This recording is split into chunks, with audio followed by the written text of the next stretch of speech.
우주천문연구원에서는 해년마다 천문학에 대한 공감대를 확산하기 위하여 천체 사진 공모전을 실시합니다. 사진에 담긴 우주는 말로 형용할 수 없는 아름다움과 신비가 있습니다. 이렇게 아름다울 수 있을까? 어느 천체 물리학자는 반짝이는 별들의 아름다움을 보고 눈물을 흘렸다고 합니다. 저 또한 사진으로 본 우주의 아름다움과 경이로움에 시선을 뗄 수가 없었습니다.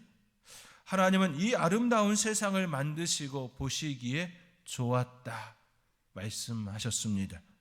수많은 별들 중에 가장 아름다운 별은 푸른 별 지구라고 이구동성으로 우주인들은 말합니다. 지구 밖을 나갔던 우주인들은 이 지구의 아름다움을 보면서 가장 아름다운 별은 역시 푸른 별 지구라고 그렇게 이구동성으로 고백합니다. 하나님께서는 수많은 별들 중에 지구에만 생명체를 만드셨습니다. 지금까지 확인된 바로는 지구에만 생명체가 존재합니다. 그 외 다른 별들은 공기도 없이 사막처럼 삭막하고 썰렁합니다. 그러나 지구는 풍부한 물, 신선한 공기, 적당한 온도, 광대한 자원으로 생물이 살기에 최적의 조건을 갖추었습니다. 바다와 육지는 물론 몇 킬로미터 깊숙한 우두컴컴한 동굴까지도 미세한 세균들이 살 수 있는 생명이 살아 숨쉬는 매우 아름답고 신비한 별입니다.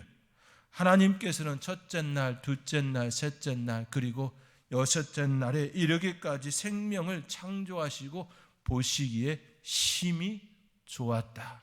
보시기에 심히 좋았다. 그렇게 말씀하셨습니다. 하나님은 모든 별들 중에서 푸른 별 지구를 가장 사랑하십니다. 그 이유가 무엇일까요? 왜 하나님께서는 수많은 별들 중에 푸른 별 지구를 사랑하는 이유가 무엇일까요? 그곳에는 하나님께서 사랑하는 이들이 있기 때문입니다. 바로 저와 여러분이지요. 바로 인간이 그곳에 있기 때문입니다. 하나님은 빛, 공기, 물, 식물 그리고 동물 등 인간이 살 수 있는 최적의 환경을 만드신 후에 인간을 창조하시고 만물을 다스릴 권세와 능력을 주셨습니다. 하나님께서는 자기 형상 곧 하나님의 형상대로 인간을 창조하시고 그곳에 살도록 하셨습니다. 그렇습니다. 하나님께서는 인간을 하나님의 인격, 하나님의 마음, 하나님의 생각을 담게 하셨습니다. 그리고 하나님과 교제를 나누는 유일한 영적 존재로 만드셨습니다. 이것은 인간을 향한 하나님의 특별한 사랑입니다. 인간은 하나님께서 그렇게 영적 교류를 할 수 있는 존재로 만드시고 심히 좋았더라. 심히 좋았더라. 그렇게 말씀하셨던 것입니다. 보시기에 심히 좋았다. 이 말씀은 하나님께서 인간을 심히 사랑하셨다. 이 말씀으로 변경할 수 있습니다. 그렇게 오늘 본문은 이렇게 표현합니다. 하나님의 세상을 이처럼 사랑하사. 하나님의 세상을 이처럼 사랑하사. 여기서 이처럼은 매우라는 뜻입니다. 하나님께서는 인간을 매우 사랑하십니다. 하나님께서 인간을 얼마나 사랑하시는지 스바냐 선지자는 스바냐 3장 17절의 말씀에 이렇게 증언합니다. 너희 하나님 여호와가 너희 가운데 계시니 그가 구원을 베푸실 전능자이시라. 그가 너로 말미암아 기쁨을 이기지 못하시며 우리로 인하여 기쁨을 이기지 못하신다. 그렇게 말씀합니다. 너를 잠잠히 사랑하시며 너로 말미암아 즐거이 부르며 기뻐하시리라. 하나님께서는 우리 때문에 기쁨을 이기지 못하고 여전히 우리를 향하여 사랑의 노래를 하고 있습니다. 시편 2편 7절의 말씀에서는 내가 여호와의 명령을 전하노라. 너는 내 아들이라. 오늘 내가 너를 낳았도다. 내가 너를 낳았다라고 말씀하고 있습니다. 이 세상에서 가장 고귀한 사랑을 말하라 한다면 부모님의 사랑일 것입니다. 부부의 사랑보다 연인의 사랑보다 더 순결하고 더 아름답고 더 고귀합니다. 왜냐하면 부모님의 사랑은 조건부의 사랑이 아니라 무조건적인 사랑이기 때문입니다. 연인도 부부도 다 먼저 조건을 따지지요. 내 눈에 들어와야 사랑한다, 사랑한다 그렇게 말을 합니다. 그러나 부모는 자녀를 향하여 사랑한다, 사랑한다 끊임없이 그렇게 이야기합니다. 내가 너를 낳았다라는 그 하나의 이유만으로 그렇게 사랑하고 있습니다. 그렇기에 인간의 언어 중에 최고의 사랑 표현은 내가 너를 낳았다 이 표현입니다. 하나님께서는 우리를 향하여 내가 너를 낳았다, 내가 너를 낳았다 이렇게 말씀하고 계시는 것이지요. 아프리카 선교사로 활동하였고 지금은 IT에서 난민과 빈민 그리고 아이들을 돌보는 이올린 선교사님이 겪은 이야기입니다. 이 선교사님은 아프리카 콩고 국경의 밀림으로 전도 여행을 떠났습니다. 밀림에는 피그미족이 군락을 이루며 살아가고 있습니다. 그들의 평균 신장은 140cm에서 150cm입니다.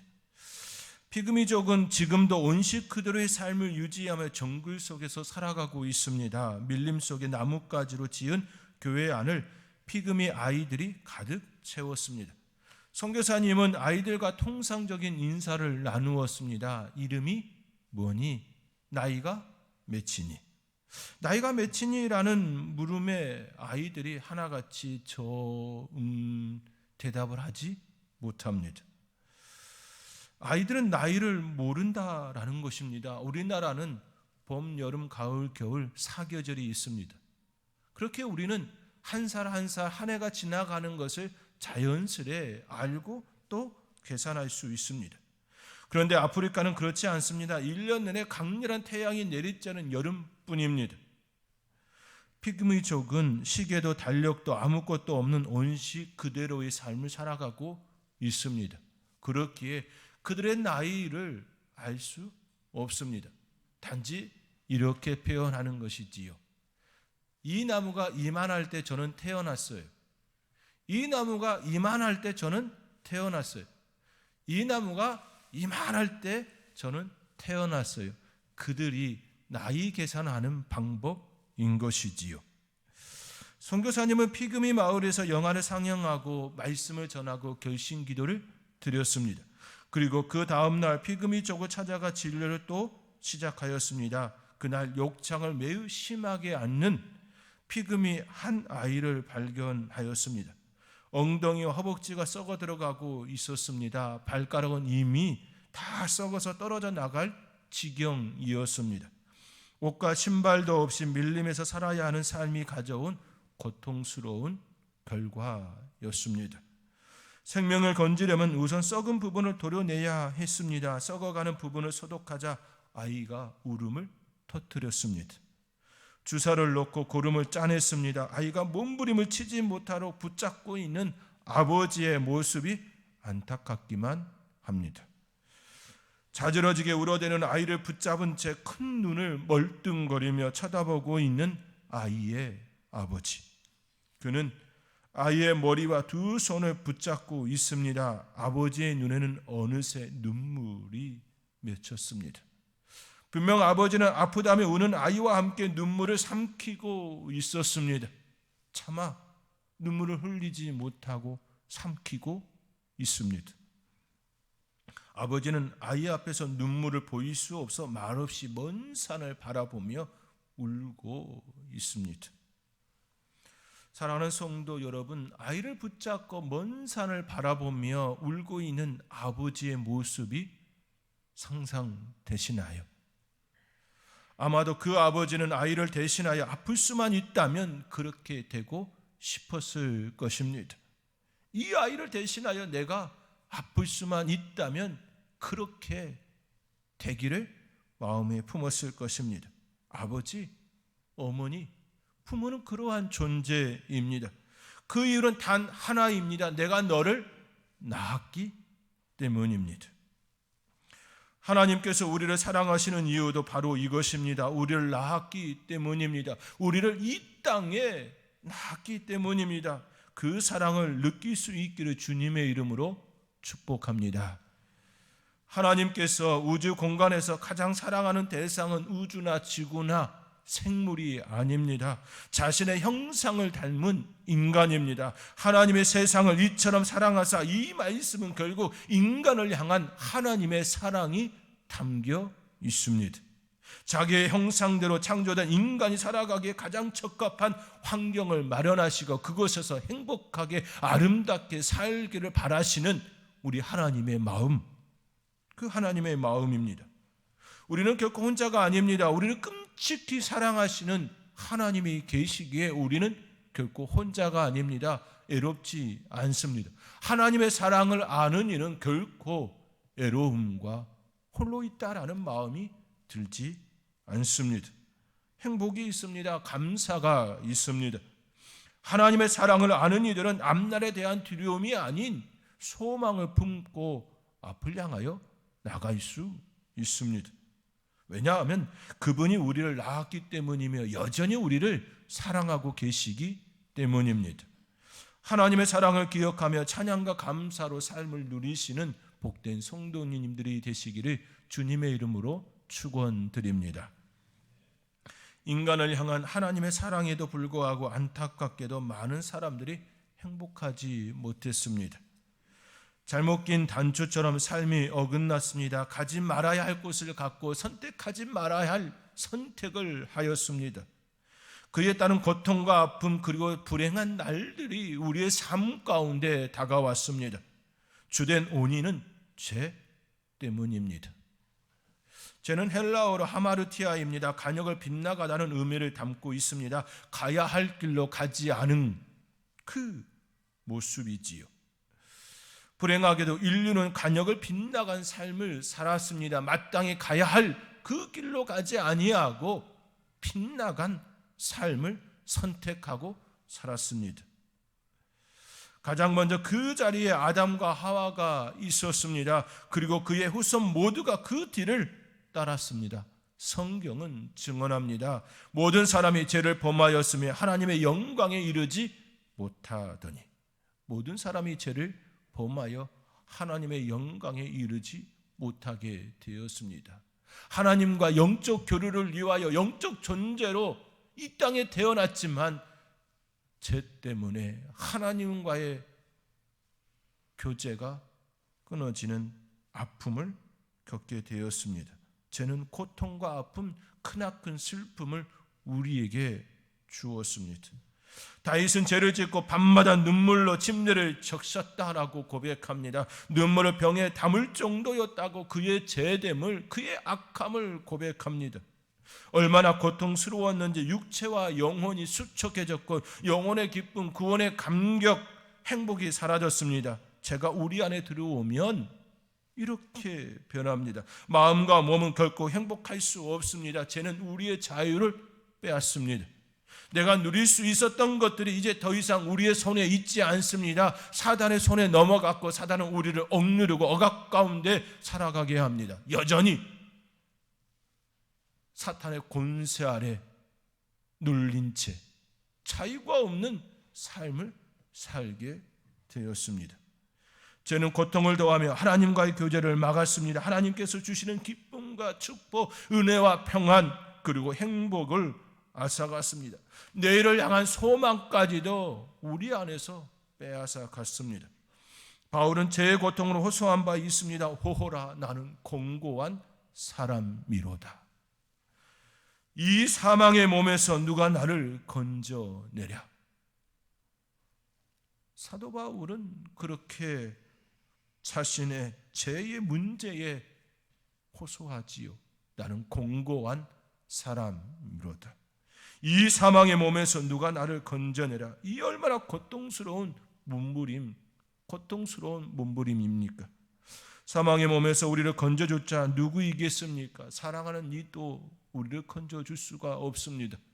배우자도 부모도 우리를 건져줄 수가 없습니다. 왜냐하면 우리와 같은 처지에 있기 때문입니다. 이처럼 인간은 모두가 죄 때문에 고통을 겪고 있습니다. 죄 때문에 고통받는 인간, 스스로 구원할 수 없는 인간, 그 인간을 사랑하는 하나님께서는 그대로 방치하지 않으셨습니다. 오늘 본문의 말씀처럼 그의 독생자 예수 그리스도를 이 땅에 보내셨습니다. 아버지의 뜻을 따라 이 땅에 오신 예수님께서 무엇을 선택하셨습니까?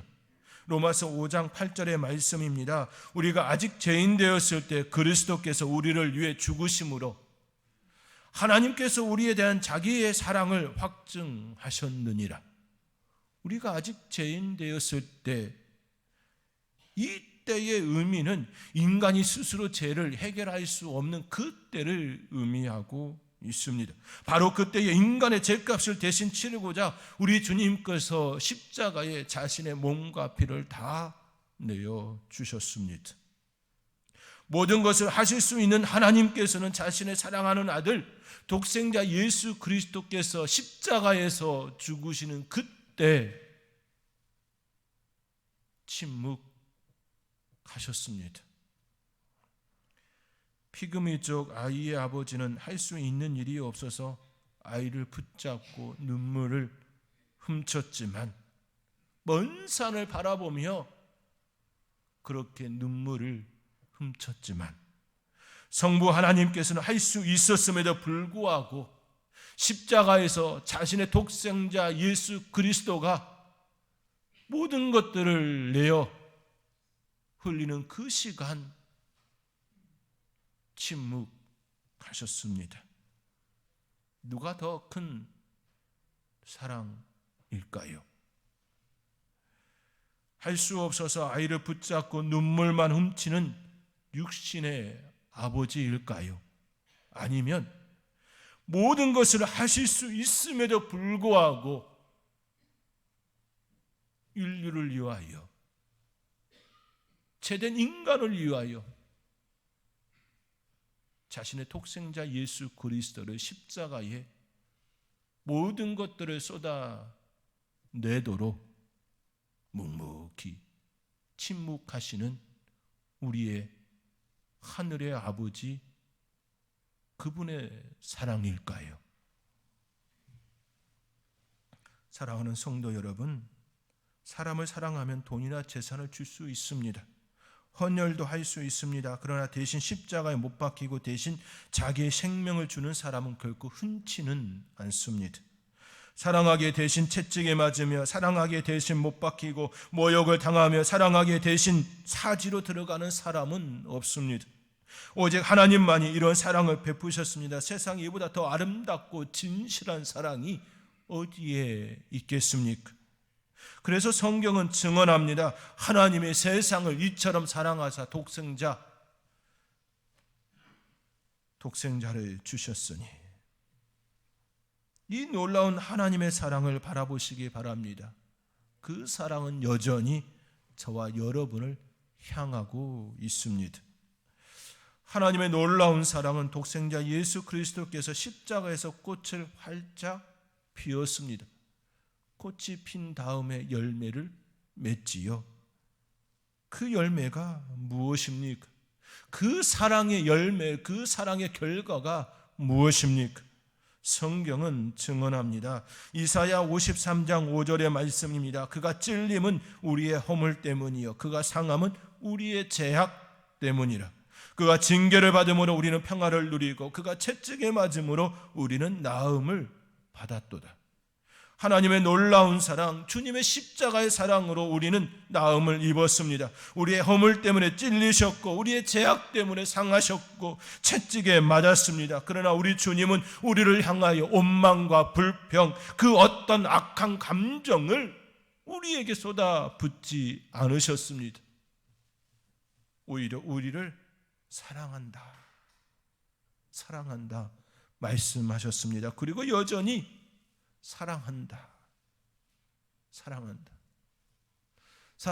내 아들아, 사랑한다 내 딸아, 그렇게 말씀하고 계십니다. 2007년 6월 캄보디아에서 여객기가 추락하였습니다. 탑승객 전원이 사망했고 그 중엔 한 아버지가 있었습니다. 그는 비행기가 추락할 당시 9개월 된 아이를 보호하려고 두 손으로 꼭 껴안고 있다가 한쪽 팔이 잘려 나갔습니다. 그런데도 다른 한쪽 팔로 마지막까지 그 아이를 꼭 안고 있었습니다. 아버지는 아이를 끝까지 놓지 않았습니다. 이 소식을 전하던 여성 앵커는 눈시울을 붉혔습니다. 그 아나운서의 멘트는 이렇게 시작되었습니다. 탑승자 유가족들은 오늘 숨진 가족의 모습을 처음 접했습니다. 특히 자신의 몸이 상하는 줄 모르고 마지막 순간까지 아이를 감싸 안고 있던 아버지의 사랑 때문에 주변 사람들이 눈시울을 붉혔습니다. 그런데 곧이어 앵커의 눈에 눈물이 고였고 목소리가 떨리기 시작하였습니다. 생방송이기에 눈물을 참으려는 듯 억지로 눈을 크게 뜨고 있었습니다. 똑같이 아이를 키우는 엄마의 입장에서 죽는 순간에도 자녀를 보호하려고 애쓰는 아버지의 모습을 상상하며 북받치는 그 심정을 감출 수 없었던 것입니다. 참변을 당한 아버지는 이 세상 마지막 순간까지도 자기의 사랑하는 아이를 함께 하였습니다. 아버지는 한쪽 팔로 아이를 안은 채 숨졌습니다. 그러나 죽기 직전까지 가슴으로 아이를 보호하였습니다. 그러한 탓인지 죽은 아버지의 시신은 크게 상하고 훼손되었습니다. 이루 말할 수 없을 정도로. 그러나 그 아이는 한쪽 팔에 약간의 상처만 있을 뿐 외상이 없었습니다. 이것이 아이를 끝까지 품은 아버지의 사랑이었습니다. 육신의 아버지는 자녀를 끝까지 보호하려 하였습니다. 그러나 추락하는 비행기 안에서 결코 사랑하는 아이를 살릴 수는 없었습니다. 추락하는 비행기 안에서 결코 그 안에서는 자신의 사랑하는 아이, 그 아이를 살릴 수 없었습니다. 우리는 그 아버지와 아이의 죽음을 받아들이며 깊은 슬픔에 빠질 수밖에 없습니다. 그리고 아버지의 사랑을 잘 알기에 더욱 절규할 수밖에 없습니다. 이것이 육신의 아버지의 한계입니다. 그러나 하늘의 아버지, 이 땅에 독생자 예수 그리스도를 보내신 하나님은 독생자 예수 그리스도의 죽음을 결코 헛되이 하지 않으셨습니다. 그 아들의 품에 안긴 주님이 사랑하는 이들을 우리 하나님께서는 외면하지 아니하시고 죽음으로 버리지 않으셨습니다. 왜냐하면 독생자 예수 그리스도의 십자가의 보혈로 그 사랑하는 사람을 대속하여 주었기 때문입니다. 사랑하는 성도 여러분, 이 놀라운 십자가의 사랑을 기억하시기 바랍니다. 우리가 어떤 죄를 지었다 할지라도 십자가의 사랑보다 크지 않습니다. 십자가의 보혈보다 강한 것은 결코 없습니다. 아무리 강하게 깡깡 얼고 몇십 년, 몇백 년, 몇천 년 얼었던 빙하라 할지라도 뜨거운 불 앞에 눈 녹듯이 우리의 죄 역시 뜨거운 하나님의 사랑, 우리 주님의 십자가의 사랑 앞에 녹지 않을 것은 결코 없습니다. 저와 여러분의 마음에 십자가의 사랑과 은총으로 치유와 감사, 자유와 평안이 가득하기를 주님의 이름으로 축원드립니다. 이제 끝으로 우리는 한 가지 우리의 마음 깊숙이 생각해야 할 것이 있습니다. 이 놀라운 하나님의 사랑을, 십자가의 사랑을 믿음으로 반응할 때 나의 것이 된다라는 사실입니다. 달리 말하면 이 놀라운 하나님의 사랑을 믿음으로 반응하지 않으면, 즉 믿을 수 없다면 결코 자유도 평안도 구원도 영생도 나의 것이 될 수가 없습니다. 그래서 오늘 말씀은 우리에게 선언합니다. 하나님의 세상을 이처럼 사랑하사 독생자를 주셨으니 이는 저를 믿는 자마다 멸망치 않고 영생을 얻게 하려 하심이라. 그렇습니다. 하나님의 아들을 이 땅에 보내신 것도 주님이 선수 십자가에 못 박혀 처절한 죽음을 당하며 우리의 죄를 용서하신 것도 저와 여러분을 구원하시기 위하여 그 자리에 계셨습니다. 우리 하늘의 아버지께서 그 시간 묵묵히 침묵하셨던 것입니다. 우리를 구하시기 위하여, 저와 여러분을 구원하시기 위한 사랑이었습니다. 이 놀라운 사랑을 믿고 의지할 때 저를 믿는 자마다 멸망치 않고 영생을 얻는다, 이 말씀이 저와 여러분 가운데 역사되는 것입니다. 여러분은 이 십자가의 사랑을 믿음으로 반응하고 계십니까? 그 십자가의 사랑을 진정으로 마음으로 그렇게 고백하고 계십니까? 믿음이 얼마나 중요한지 다음의 이야기를 생각해 보시기 바랍니다. 한 다리 공사 현장에 길이 없으니 돌아가라 라는 편말이 세워져 있었습니다. 그런데 어떤 사람이 얼마 전에 지나갔는데 사람들이 장난친다 생각하며 그 편말을 믿지 않고 달리던 속도를 줄이지 않고 그대로 질주하였습니다. 편말을 통과한 직후 그 운전자의 차는 낭떠러지로 떨어지고 박살이 났습니다. 운전자는 그 자리에서 죽었습니다. 동승한 사람은 크게 다쳤습니다. 사고 현장을 지휘하던 책임자가 남긴 말이 저희 가슴에 여운으로 남았습니다. 사람들은 가끔 믿어야 할 사실을 믿지 않는다. 믿어야 할 사실을 믿지 않는다. 이 얼마나 썸특한 말입니까? 사랑하는 성도 여러분, 지금 여러분에게 구원으로 인도하는 믿음이 있습니까? 영생으로 인도하는 믿음이 있습니까? 우리 주님은 혈류증 앓는 여인의 믿음을 보시고 병을 낫게 하셨습니다. 그리고 구원을 선포하셨습니다. 삭개오의 믿음을 보시고 죄를 용서하셨습니다. 그리고 그의 집에 들어갔습니다. 십자가에 매달린 강도의 믿음을 보시고 그에게 구원을 선언하셨습니다. 스데반의 믿음을 보시고 하늘문을 여셨습니다. 이제 우리의 차례입니다. 주님 앞에 서야 합니다. 그리고 반응해야 합니다. 혈류증 앓은 여인처럼 예수님을 잡으시기 바랍니다. 삭개오처럼 나무 위로 올라가 예수님을 바라보시기 바랍니다. 스데반처럼 하늘을 향하여 올려보시기 바랍니다.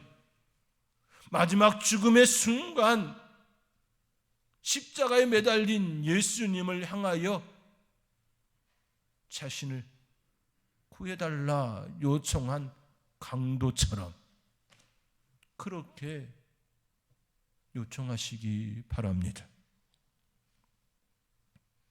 이제 우리가 주님을 믿음의 눈으로 바라볼 차례입니다.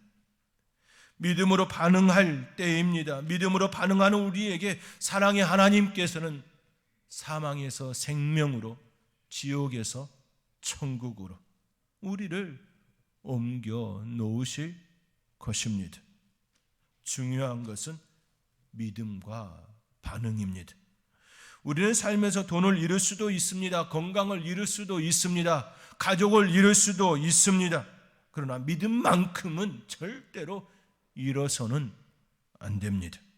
왜냐하면 믿음은 우리의 영혼을 구원하기 때문입니다. 죽으시기 위해 예루살렘으로 입성하시는 주님을 맞이하는 철모르는 이스라엘 백성들, 그리고 그들의 손으로 예수님을 못 박으라 외쳤던 그들의 모습이 아니라 진정으로 감사와 찬미로 그 주님을 믿음으로 맞이할 수 있는, 그 주님을 진정으로 나의 마음에 받아들이며 어서 오시옵소서, 어서 오시옵소서라고 그렇게 반응하며 그 주님을 맞이하며 그 주님과 함께 삶을 살아내시는 주의 사랑하는 복된 성도님들이 되시기를 주님의 이름으로 축원드립니다.